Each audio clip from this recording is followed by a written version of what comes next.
حضرتك ممكن تضيف لنا ايه برضه، تعرف عليك وتضيف لنا اضافه على الاستاذ الامير. السلام عليكم ورحمه الله وبركاته. الامير ممدوح الامير محامي. انا بس عايز ابارك طبعا لمصر كلها على النصر العظيم ده، وعايز اوصل لاي مسؤول بعد كده ان الاراده والسياده هتبقى للشعب، هتبقى للناس، لان الناس خلاص بطلت خوف، بطلت تخاف من اي حاجه.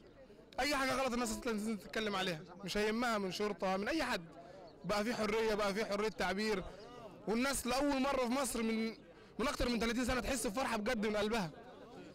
ده يبوس ده ويحضن ده وفرحانين عشان حققوا اللي هم عايزينه. ده بالنسبه لمصر كلها. بالنسبه لمحافظه اسوان عايز اتكلم على يعني طبقه معينه من الناس لو تسمح لي.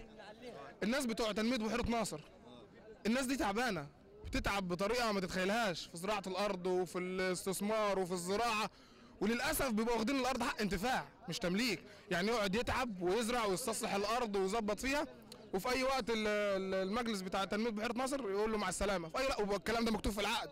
لازم